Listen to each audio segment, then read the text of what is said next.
മലപ്പുറത്ത് ഒട്ടകങ്ങളെ അറുത്ത് ഇറച്ചി വിൽക്കാനുള്ള നീക്കം പോലീസ് തടഞ്ഞു. കാവനൂരും ചീക്കോടും കേന്ദ്രീകരിച്ചായിരുന്നു സോഷ്യൽ മീഡിയ പരസ്യമിറക്കിയത്. ഒട്ടകത്തെ കൊന്നുള്ള ഇറച്ചി വിൽപ്പന ഇന്ത്യയിൽ നിയമവിരുദ്ധമാണ്.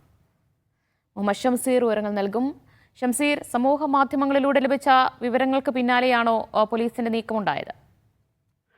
തീർച്ചയായും നമുക്ക് അധികം കേട്ടുപരിചയമില്ലാത്തൊരു പരസ്യമാണ് ഇൻസ്റ്റാഗ്രാമിലും വാട്സാപ്പിലൂടെയൊക്കെ പ്രചരിച്ചത്. അതായത് ചീക്കോടും ഒപ്പം തന്നെ കാവനൂരും 600-700 രൂപയ്ക്ക് ഒട്ടകത്തിന്റെ ഇറച്ചി വിൽപ്പനയ്ക്കുണ്ട് എന്ന പേരിലായിരുന്നു ഈ പരസ്യം പ്രചരിച്ചത്. ഈ പരസ്യത്തിന് പിന്നാലെയാണ് പോലീസിൽ ഇടപെടുകയും ഒപ്പം തന്നെ ഇത് വിൽക്കാൻ വേണ്ടി ശ്രമിച്ച നാളെ രാവിലെ അറുത്ത് വിൽപ്പന നടത്തുമെന്നായിരുന്നു പരസ്യത്തിൽ പറഞ്ഞിരുന്നത്.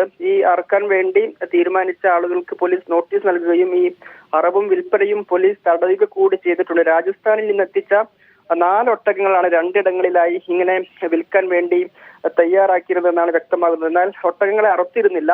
നിലവിൽ പോലീസ് ഈ നീക്കം തടഞ്ഞിട്ടുണ്ട് എന്ന് വ്യക്തമാകുന്നുണ്ട്. ഒപ്പം തന്നെ ഇത് ഇന്ത്യയിൽ നിയമവിരുദ്ധമാണ്. ഒട്ടകത്തിനെ അറക്കലും ഒപ്പം തന്നെ ഇറച്ചി വിൽപ്പനയും ഒക്കെ നിയമവിരുദ്ധമാണ്. ഭാരതീയ ന്യായ സംഹിത 325 പ്രകാരം 5 വർഷം വരെ തടവും പിഴയും ഒക്കെ ശിക്ഷ ലഭിക്കാവുന്ന കുറ്റമാണ്. ഈ ഒട്ടകത്തെ അറക്കുന്നത് മൃഗങ്ങളോടുള്ള അതിക്രമം തടയൽ നിയമപ്രകാരവും ശിക്ഷ ലഭിക്കുന്ന കുറ്റമാണ്. അപ്പോൾ പോലീസ് ഇപ്പോൾ തടഞ്ഞിട്ടുണ്ട്. അരീക്കോട് പോലീസും വാഴക്കാട് പോലീസിന്റെയും പരിധിയിൽ വരുന്ന സ്ഥലങ്ങളാണ് ചീക്കോടും ഒപ്പം തന്നെ കാവനൂരും. ഈ 2 പോലീസ് സ്റ്റേഷനുകളും ഇടപെട്ട് ഇപ്പോൾ അറക്കുന്നതും വിൽപ്പനയും തടഞ്ഞിട്ടുണ്ട്.